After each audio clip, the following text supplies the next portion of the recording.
Bien, je vous invite à ouvrir vos Bibles à la toute fin. On va lire la fin de l'avant-dernier livre du Nouveau Testament, donc la petite épître de Jude. Je vais lire à partir du verset 17 jusqu'à la fin. Quant à vous, bien-aimés, souvenez-vous de ce que les apôtres de notre Seigneur Jésus-Christ ont annoncé. Ils vous disaient: à la fin des temps, il y aura des moqueurs qui vivront en suivant leurs désirs impies. Ce sont ceux qui provoquent des divisions, sont dominés par leur nature propre et non pas l'esprit. Quant à vous, bien-aimés, édifiez-vous vous-même sur votre très sainte foi et priez par le Saint-Esprit. Maintenez-vous dans l'amour de Dieu, en attendant le jour où la compassion de notre Seigneur Jésus-Christ sera manifestée pour la vie éternelle. Ayez compassion des uns en faisant preuve de discernement. Quant aux autres, sauvez-les avec crainte, en les arrachant au feu, en détestant jusqu'aux vêtements souillés par leur contact. À celui qui peut vous garder de toute chute et vous faire paraître devant sa gloire irréprochable et dans l'allégresse.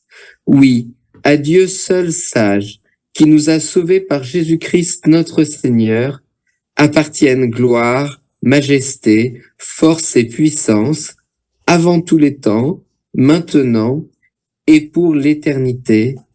Amen. Alors j'ai choisi de parler de ce texte aujourd'hui qui ne raconte pas, vous l'aurez compris, directement l'événement de la Pentecôte, mais qui relie finalement les deux. On dit souvent de la Pentecôte que c'est la fête de l'Esprit, du Saint-Esprit, avec ce don du Saint-Esprit sur les chrétiens qui vient habiter en nous et de manière durable. Et on dit aussi de la Pentecôte que c'est la fête de l'Église, finalement l'acte de naissance de l'Église, même si il faudrait sans doute nuancer, hein, l'Église existait déjà dans l'Ancien Testament, mais c'est le point de départ en tout cas de cet accroissement énorme et de cette mission aux quatre coins de la terre. Alors dans ce texte, eh bien, il me semble qu'on voit comment l'Esprit va équiper l'Église, va nous permettre d'avoir un ministère fructueux, et en même temps comment l'absence de l'Esprit peut avoir des conséquences dramatiques dans l'Église et dans sa vie. Je voudrais m'arrêter sur trois choses principalement. D'abord, nous voyons comment l'Esprit Saint va unir l'Église, la réunir, et comment l'Esprit va insuffler cette unité pour l'Église, une unité qui est attaquée par ceux qui n'ont pas l'Esprit. Ensuite, comment l'Esprit va nous équiper pour guider l'Église, comment il va nous donner des dons, des fruits qui sont nécessaires pour exercer le discernement, pour pouvoir accueillir et aussi parfois discipliner les membres de l'Église. Et puis, enfin, comment la prière par le Saint-Esprit est véritablement un moyen de grâce, un moyen d'accomplir toutes ces choses et de regarder vers ce jour où la compassion de Jésus-Christ sera manifestée pour la vie éternelle. Alors tout d'abord, comment l'Esprit Saint forme l'Église? Nous voyons là plusieurs choses. Tout d'abord, il faut noter que l'Église, c'est l'Esprit, qui a inspiré la prédication des apôtres. C'est l'Esprit qui est l'auteur ou le co-auteur de l'Écriture.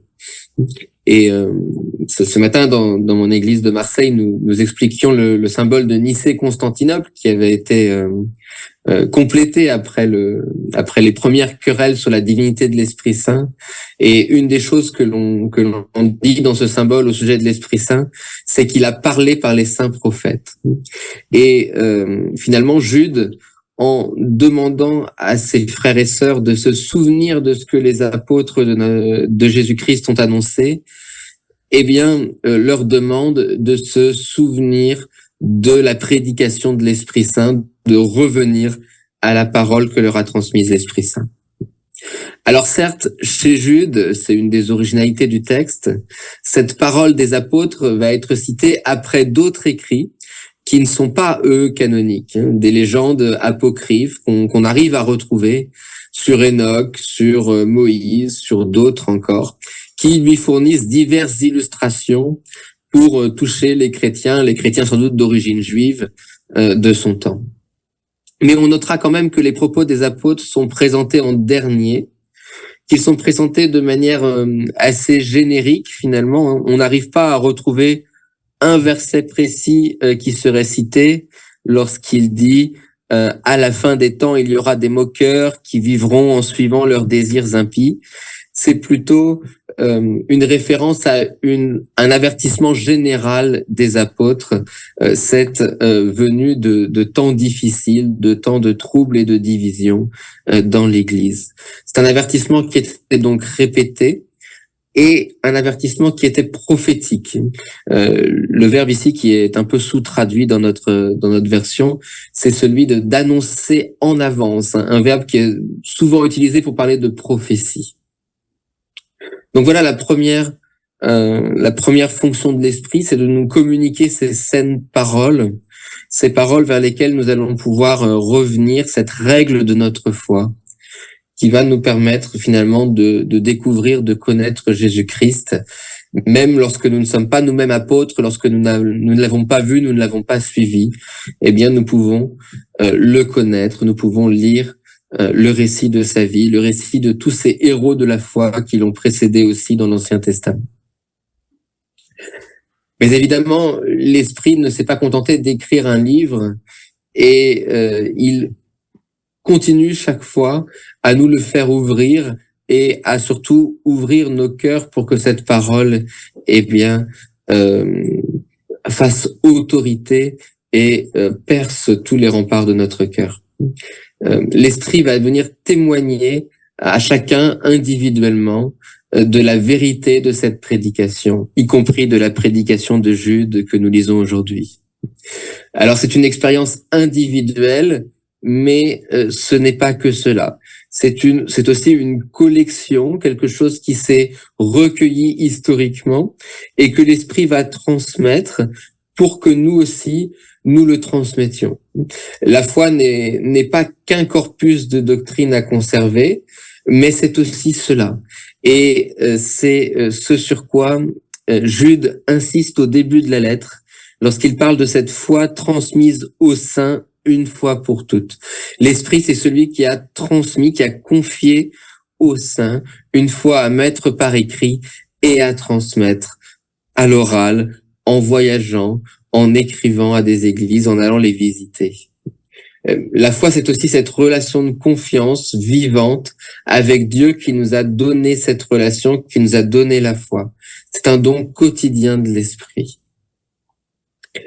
Mais c'est un don que l'Esprit donne à qui il veut. Et nous voyons également que, au milieu de ces communautés qui s'affirment progressivement en sortant des synagogues, eh bien, sont aussi des gens, y compris dans des positions de responsabilité, qui n'ont pas l'Esprit. Jude va dire de ces gens que ils n'ont pas l'Esprit et au contraire, ils sont dominés par leur nature propre, on pourrait dire par leur propre esprit. Leur esprit n'est pas soumis à celui du Seigneur. Et ils vont nous prêcher donc une sagesse qui est la leur, une sagesse qui ne vient pas d'en haut, comme le dit Jacques, mais qui est au contraire terrestre, purement humaine et même, on peut le dire, démoniaque. Ce qu'ils vont prêcher, eh bien, on va le juger à ses fruits. Et Jude nous dit qu'ils sont ceux qui provoquent des divisions. Ils sont des moqueurs. Ils sont ceux qui vivent selon leurs propres désirs, des désirs impies, des désirs charnels, souvent impurs et sexuels, comme le rappelait le début de la lettre. Jacques encore nous dit, là où il y a de la jalousie, là où il y a un esprit de rivalité, il y a du désordre et toutes sortes de pratiques mauvaises.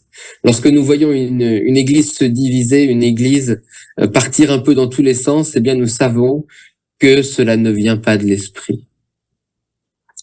Et malheureusement, ces faux docteurs vont souvent utiliser la présence de l'esprit en eux, cette présence qu'ils vont alléguer, comme une sorte de blanc-seing pour justifier toutes leurs mauvaises actions, notamment la division de l'Église, l'impureté, des mœurs dépravées.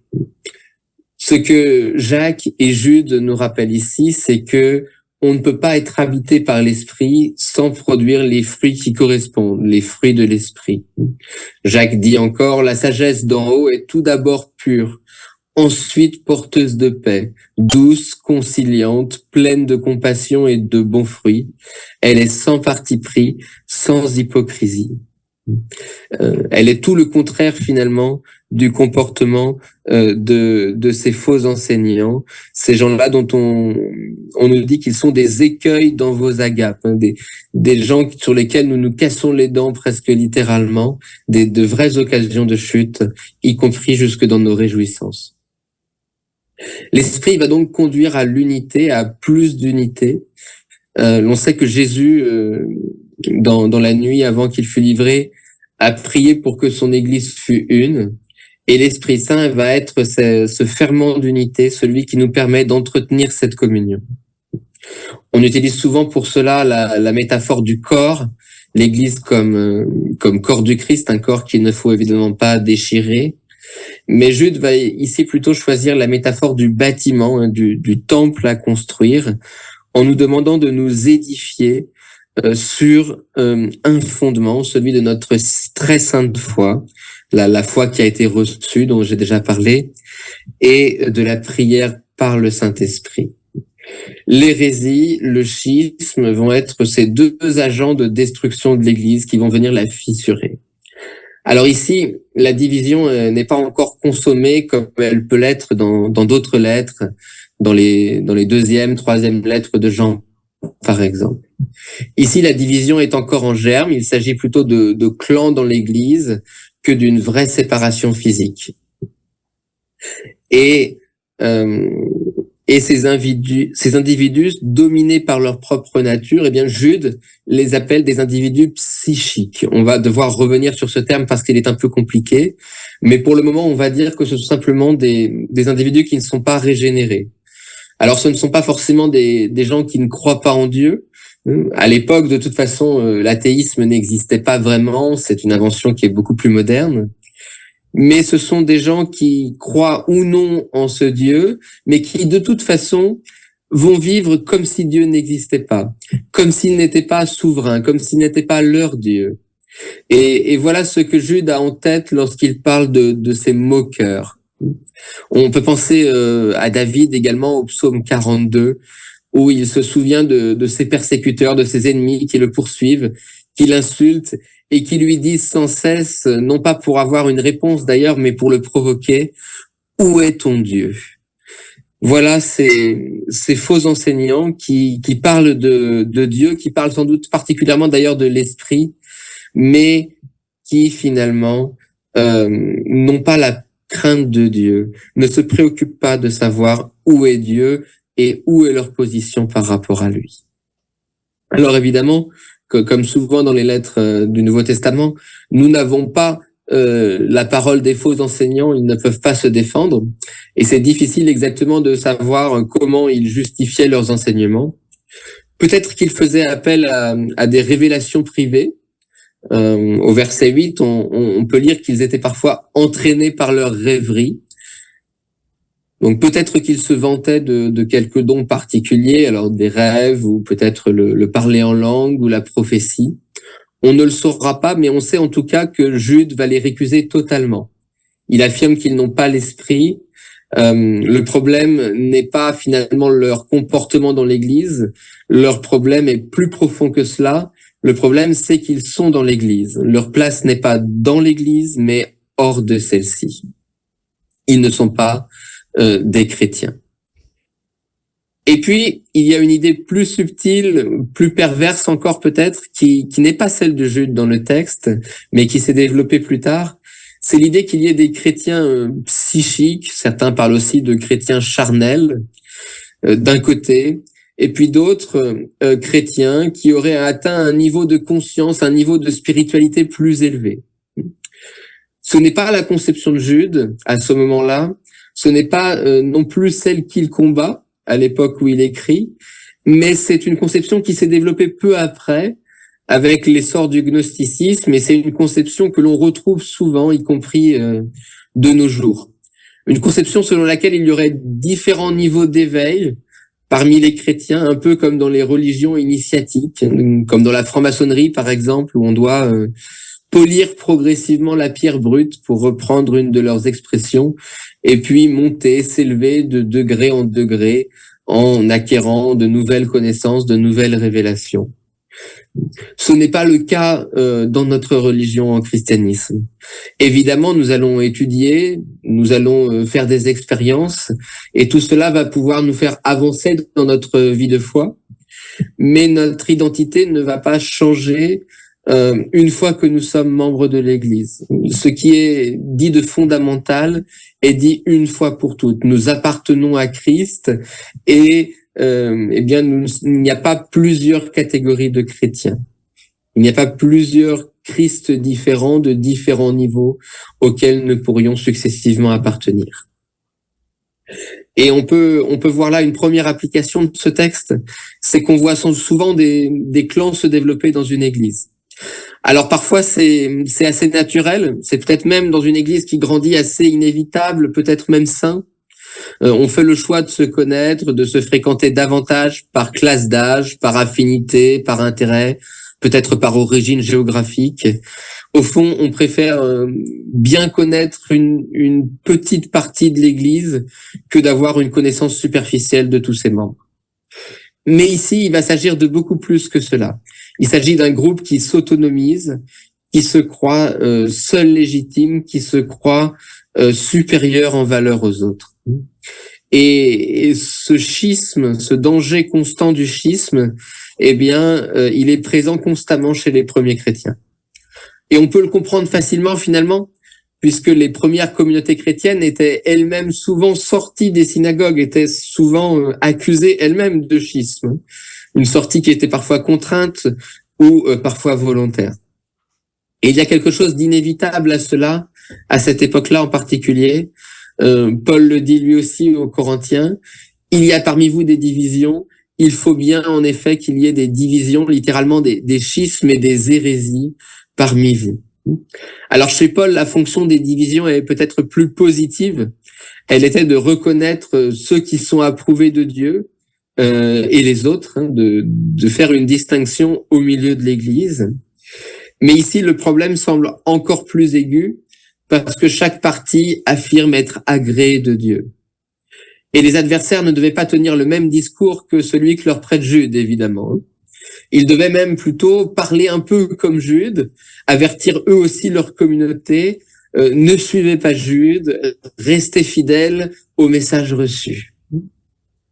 Et ils accusaient sans doute Jude d'être un de ces chrétiens psychiques ou charnels. Le terme grec est le terme psychique, et c'est assez intéressant, je trouve. Ce n'est pas que le corps qui est un problème, notre âme aussi. Et si nous ne sommes pas régénérés, eh bien que nous obéissions à notre corps, à nos instincts les plus bas, ou à notre âme, à des sentiments peut-être un peu plus élevés, le résultat sera le même sans le secours de l'esprit.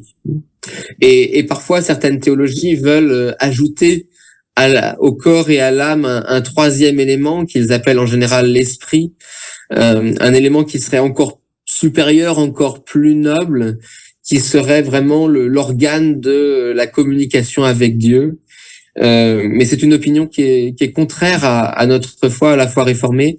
Et de toute façon, ce n'est pas là quelque chose qui va nous aider si nous ne sommes pas nés de nouveau, si l'esprit de Dieu, non pas le nôtre, n'habite pas en nous. En fait, lorsque Jude parle des êtres psychiques ou parle de ne pas avoir l'esprit, il semble en fait adopter le langage de ses adversaires. ces adversaires qui, tout en pratiquant l'immoralité, tout en semant la division, pensaient être des êtres élevés, particulièrement élevés, au-delà même des réalités de l'âme, et pensaient également avoir reçu de manière particulière, en monopole, cet Esprit Saint qui avait abondé à la Pentecôte. Il reprend leur langage, il le tourne en dérision pour mieux le retourner contre eux. De telles pratiques ne sont pas la conséquence d'une onction particulière de l'Esprit sur ses enseignants.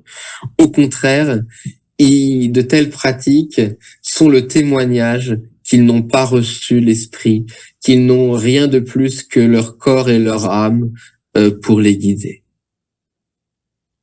Alors, comment justement l'Esprit Saint va pouvoir guider cette Église à travers ceux à qui il a été donné?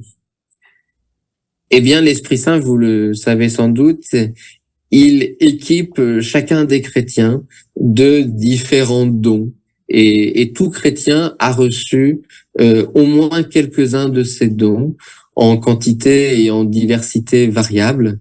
Mais tous, nous avons ces dons et nous pouvons les mettre au service de l'Église. Jude, finalement, ne va pas nous dire grand-chose sur ce qu'il faut faire de ces imposteurs. D'autres passages, d'autres épîtres vont le faire à sa place. Au lieu de cela, Jude va préférer s'intéresser à notre propre comportement, à notre cœur dans cette situation.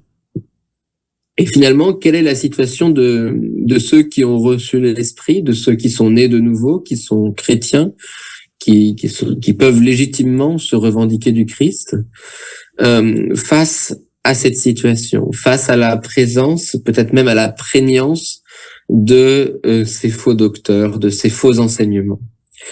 Et il n'y a pas besoin de regarder très loin.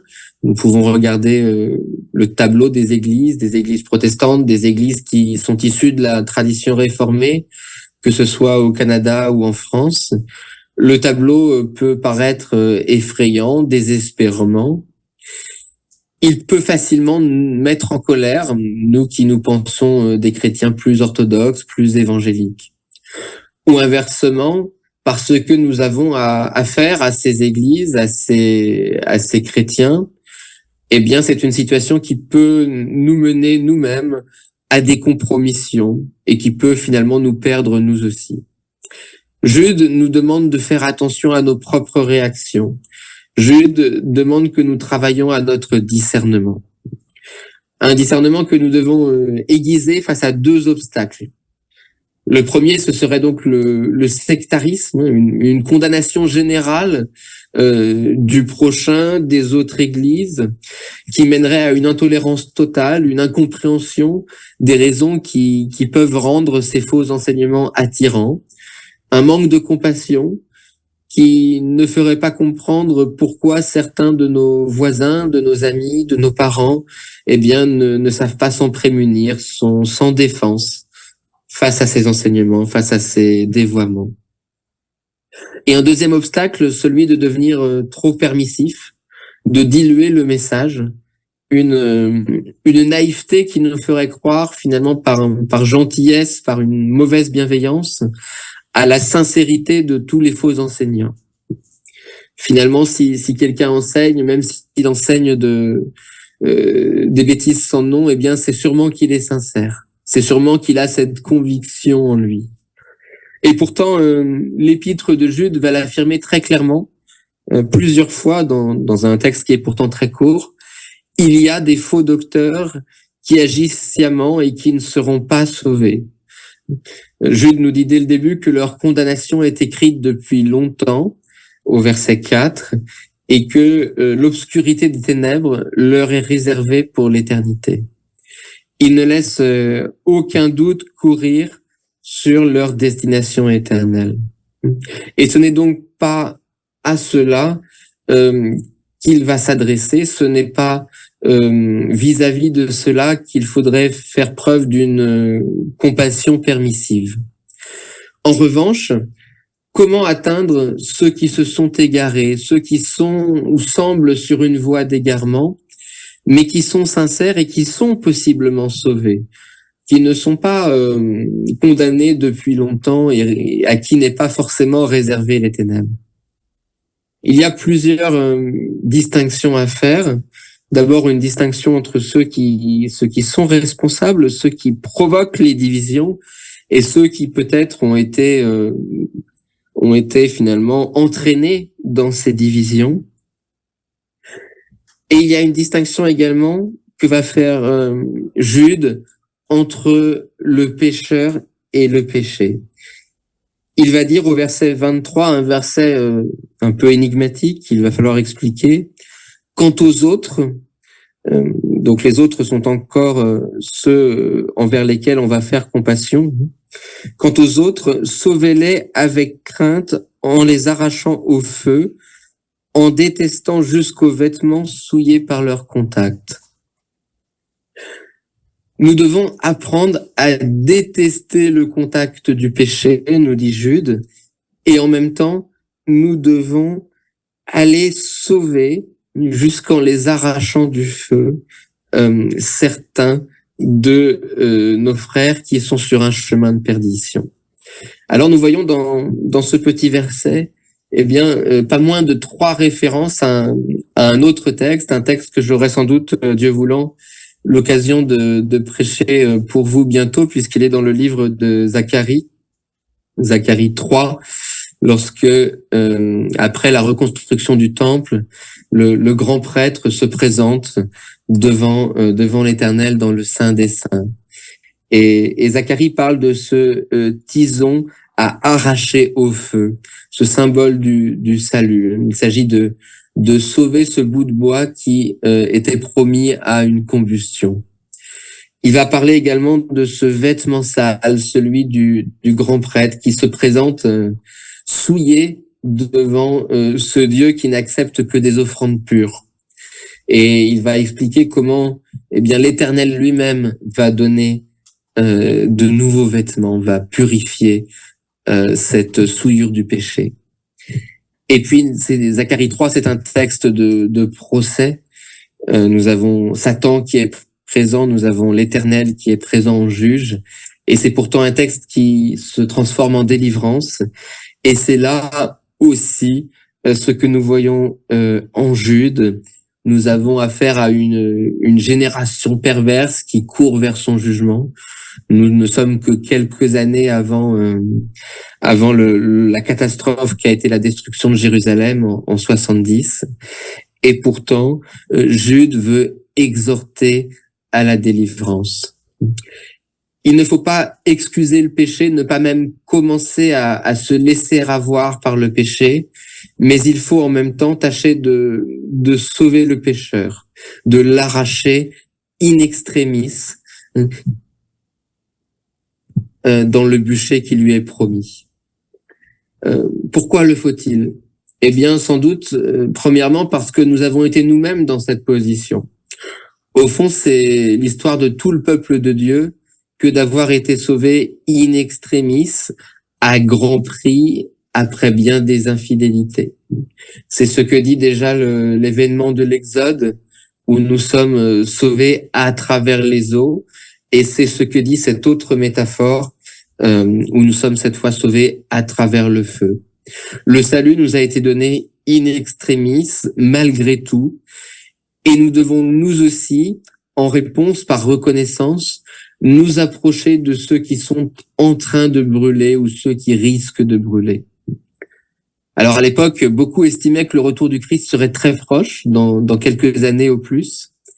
Et s'il n'a pas eu lieu aussitôt, eh bien la destruction de Jérusalem était sans doute ce feu qui couvait déjà et dont Jude, avec d'autres, a tenté d'arracher quelques tisons, de sauver, tant qu'il en était encore temps, quelques-uns de ses concitoyens. Pourquoi devons-nous le faire également? Parce que c'est ce que Jésus a fait. Jésus n'a jamais excusé le péché, il a prêché la repentance, et en même temps, il est allé vers le pécheur, il est allé vers des gens qui étaient à bien des égards impurs, qui avaient des vêtements souillés. Il a prêché la repentance à la femme adultère, il lui a dit « Va et ne pêche plus » après lui avoir pardonné ses péchés.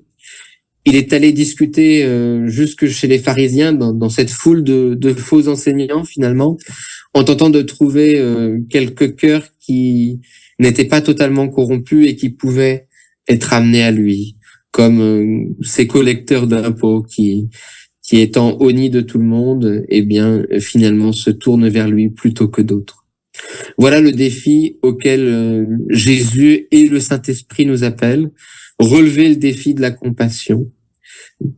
C'est compliqué, cela coûte, les gens ne le méritent pas forcément, mais après tout, nous aussi, nous n'avions pas mérité ce que nous avons reçu. Et c'est une idée très contre-culturelle à l'époque.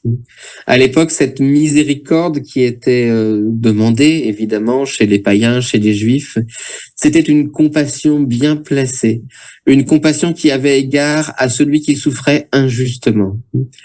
Et finalement, la miséricorde chrétienne va aller bien au-delà de cela, en ayant compassion de ceux qui sont dans le bûcher et ceux qui finalement mériteraient de brûler, mais qui va ne pas regarder à leur péché, mais regarder à la grâce qu'on a reçue en Dieu. On peut penser à un dernier exemple qui n'est pas de Jésus, mais qui est dans l'Ancien Testament, avec ces anges qui venaient avertir Lot à Sodome. Et il est question de Sodome plutôt dans l'épître de Jude. Ces anges étaient venus dans cette ville de corruption. Ils sont restés, ils ont dû passer la nuit, ils ont dû insister, revenir plusieurs fois, jusqu'au matin même de la destruction, pour parvenir à leur fin. Ils ont réussi à sauver ce tison qui était Lot, sa femme et sa famille de cette ville de perdition. Et ils ont commandé à Lot de s'en détourner, de ne pas regarder en arrière, d'être intraitable face au péché, de détester jusqu'au contact du péché. Voilà la première ébauche finalement dans le Nouveau Testament peut-être de cette distinction entre pécheur et péché qu'on va retrouver ensuite chez Augustin notamment, qui est parfois critiquée par certains évangéliques parce qu'elle leur paraît peut-être trop libérale, faire trop ne pas prendre assez au sérieux le péché et la haine que peut ressentir le Seigneur envers celui qui est coupable de péché. Mais il me semble qu'à travers cette figure de la tunique, du vêtement, eh bien, il y a une place pour cette distinction, à condition qu'il y ait le désir de se déshabiller finalement, de se débarrasser de cette tunique souillée. Nous voyons là le rôle salvateur finalement de la discipline, de ces gestes de foi en faveur du prochain, puisque pour arracher au feu, il faut aussi arracher au péché et il faut reprendre fraternellement celui qui est en train de s'égarer. Jacques encore, qui décidément a plusieurs points d'attache avec ce texte, dit aussi, ce sont les derniers mots de l'épître de Jacques: mes frères et sœurs, si quelqu'un parmi vous s'est égaré loin de la vérité et qu'un autre l'y ramène, sachez que celui qui ramènera un pécheur de la voie où il s'était égaré sauvera une âme de la mort et couvrira une foule de péchés. Oui, par l'Esprit, nous sommes amenés à exercer ce discernement, à exercer cette discipline, si l'Église nous a confié ce ministère, et même au-delà, par l'exhortation privée, nous sommes amenés à être celui qui va ramener des pécheurs hors de ce feu, hors de la voie où ils s'égaraient, à le sauver.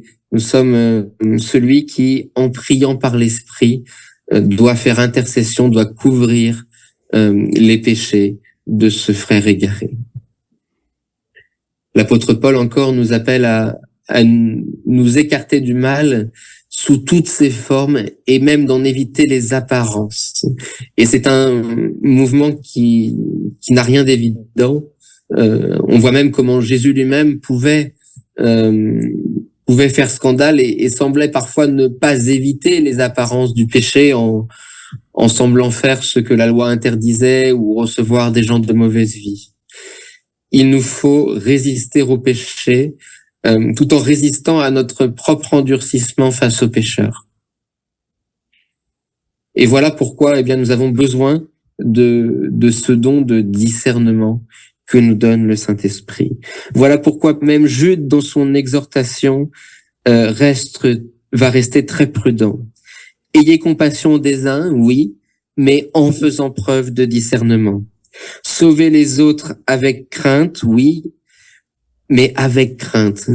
Ne soyez pas fous en allant sauver les autres. N'allez pas perdre votre âme en sauvant celle d'un autre. Celui qui a donné sa vie pour l'autre, c'est le Christ, et nous sommes appelés à imiter Christ, à donner notre vie pour nos amis. Mais en revanche, nous sommes appelés à une forme d'intransigeance vis-à-vis du péché. Voilà aussi ce discernement pour lequel on peut prier et pour lequel je suis sûr votre Église prie particulièrement dans ce moment où elle se choisit un pasteur. Un pasteur qui aura ce rôle peut-être un peu plus que les autres, d'édifier l'Église et d'aller chercher ces brebis perdues. Alors, Jude va également nous donner un moyen privilégié, un moyen de grâce véritablement pour atteindre tous ces objectifs.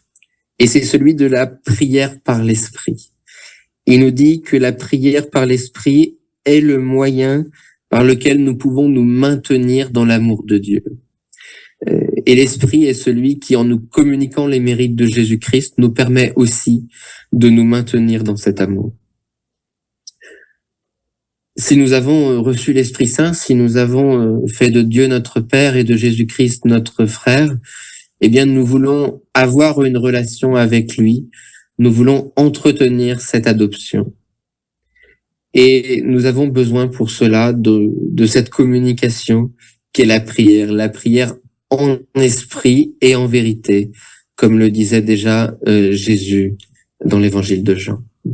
Nous voyons là les trois grandes vertus, la foi, l'espérance, la charité, qui sont toutes réunies au Vervin, autour de cette idée finalement qui peut paraître étrange, que nous devons nous maintenir dans cet amour. Souvent aussi, et c'est peut-être un de ces faux enseignements qu'il faut dénoncer, nous avons cette conception d'un amour totalement inconditionnel de Dieu. Oui, Dieu nous aime, oui, il nous a aimés le premier, alors pourquoi devrions-nous avoir à faire quoi que ce soit pour se maintenir dans son amour? En sommes-nous même d'ailleurs seulement capables? Et pourtant, c'est ce que Jésus lui-même demande. Dans l'évangile de Jean, au chapitre 15, dans ce beau texte célèbre sur le cep et les sarments, il dit « Tout comme le Père m'a aimé, moi aussi je vous ai aimé. Demeurez dans mon amour, de même que j'ai gardé les commandements de mon Père et que je demeure dans son amour. Je vous ai dit cela afin que ma joie demeure en vous et que votre joie soit complète. Voici mon commandement, aimez-vous les uns les autres comme je vous ai aimé. Il n'y a pas de plus grand amour que de donner votre vie pour vos amis. Vous êtes mes amis si vous faites ce que je vous commande. » Donc nous voyons un amour qui est premier, mais qui est aussi en même temps conditionnel.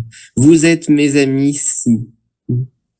Et dans sa première épître, Jean revient sur cette idée et va ajouter, c'est en cela que l'amour est parfait en nous, de sorte que nous aurons de l'assurance le jour du jugement, parce que nous sommes dans le monde tel que lui, il est. C'est en cultivant ce lien d'amour qui existe entre le Père et le Fils, et ce lien d'amour, d'ailleurs, certains théologiens l'appellent l'Esprit Saint. Eh bien, c'est en cultivant cet amour entre Dieu et nous que nous allons travailler à notre salut, comme le dira Paul, que nous allons avoir cette assurance croissante, cette confiance croissante, que le jour du jugement, nous serons rendus semblables à Jésus-Christ, et que nous pouvons être dès aujourd'hui un peu plus semblables à lui. Nous sommes appelés à imiter Jésus-Christ, à imiter aussi ces apôtres de qui nous devons cette très sainte foi. Et c'est en priant par l'Esprit que nous sommes conformés à Jésus et à eux. Cette prière va augmenter notre sagesse, elle va nous garder de la chute. La foi sacro-sainte qui a été reçue une fois pour toutes, eh bien, elle peut être vue comme une fondation de tout notre travail, mais elle peut aussi être le matériau sur lequel nous allons construire. Et l'Esprit va nous équiper chaque jour pour ce travail, pour notre service dans l'Église. La prière par l'Esprit, en tout cas, n'est pas une expérience étrange, mystique. Elle n'est pas avant tout cela, en tout cas. Il y avait sans doute des événements proprement miraculeux au jour de la Pentecôte. Mais la prière par l'Esprit, c'est avant tout l'expérience quotidienne de la présence de Dieu, de se mettre à son écoute. Et c'est lui qui va nous éduquer, c'est lui qui va nous montrer même des sujets de prière. Votre Église a ceci de peut-être un peu particulier, qu'elle prie chaque dimanche pour un sujet de mission, qu'elle en fait un point particulier de sa liturgie. Et donc, bien vous cherchez de dimanche en dimanche des sujets de prière.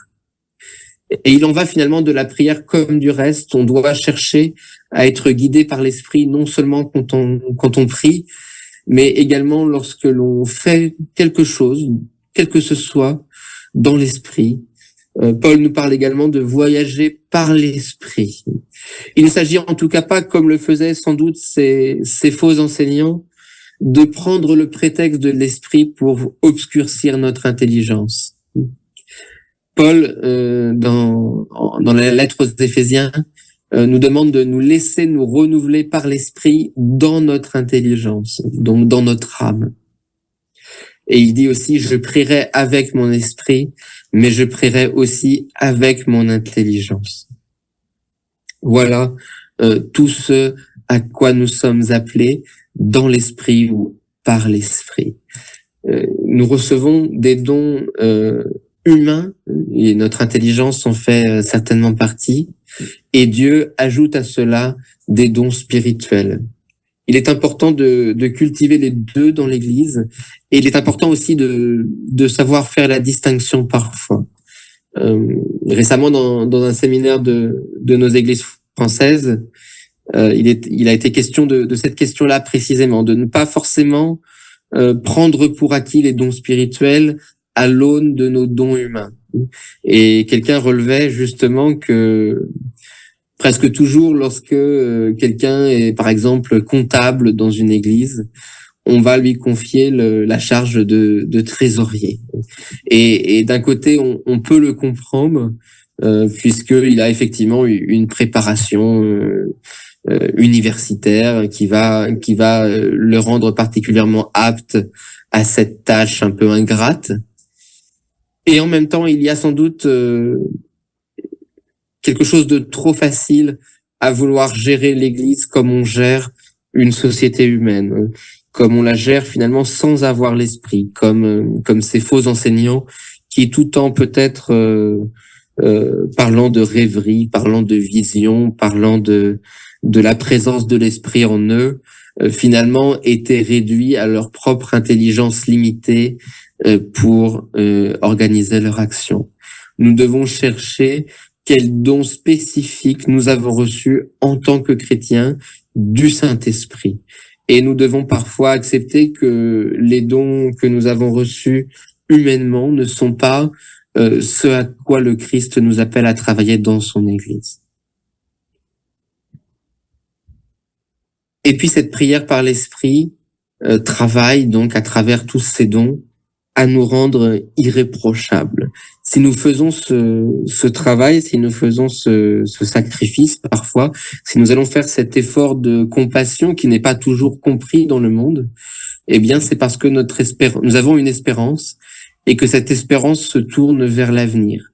Ce n'est pas une obéissance qui reste sans récompense, et ce n'est pas non plus une obéissance dont la récompense serait immédiate, mondaine, comme celle que pouvaient chercher les faux enseignants.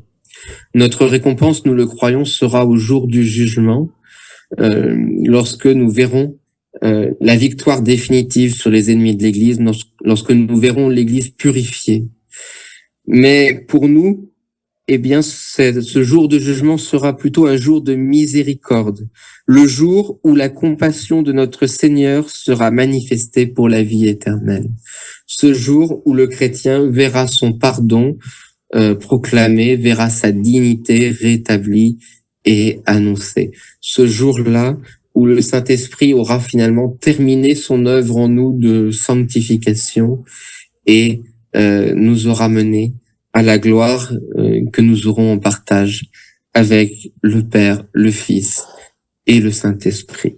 Voilà pourquoi finalement, après cette épître un peu sombre, cette épître prudente, pleine d'avertissements, eh bien Jude va choisir de finir par rendre grâce à Dieu, par ce que l'on appelle une doxologie. Il ne termine pas sa lettre comme on termine habituellement une lettre, en ayant un dernier mot pour son destinataire, mais il la termine en s'adressant directement à son Dieu. Et c'est d'ailleurs la formule sans doute la plus élaborée du Nouveau Testament. Oui, l'Esprit Saint est celui qui va nous garder de toute chute, celui qui va travailler, qui va nous équiper pour que nous aussi nous travaillions. Et ce travail de Dieu en nous et à travers nous va nous rendre irréprochables, va faire de nous un sujet de gloire. Oui aussi, il va nous conduire à l'allégresse. Il va nous apprendre à nous réjouir de nos souffrances, à nous réjouir même de la mort, qui est pour nous non pas une perte, mais un gain. Il va nous donner cette sagesse, il va nous communiquer cette sagesse qui vient de Dieu, cette sagesse surnaturelle, cette sagesse qui dépasse nos dons humains pour le servir de son Église. Cet Saint-Esprit, c'est d'avant tout celui qui nous a rappelé que nous avons été sauvés, celui qui a fait que le salut obtenu objectivement en Christ sur la croix, il y a 50 jours à Pâques, est le salut de tout chrétien qui a reçu le Saint-Esprit. C'est à lui qu'appartiennent la gloire, la majesté, la force et la puissance. Et pourtant, par son Saint-Esprit, c'est cet esprit qui n'est pas un esprit de timidité, il va nous donner à lui aussi, à nous aussi, force et puissance pour nous donner un jour gloire et majesté. Et à la Pentecôte, eh bien, la bonne nouvelle, c'est qu'il vient habiter en tout chrétien dès maintenant et qu'il vient y habiter durablement pour l'éternité. Amen.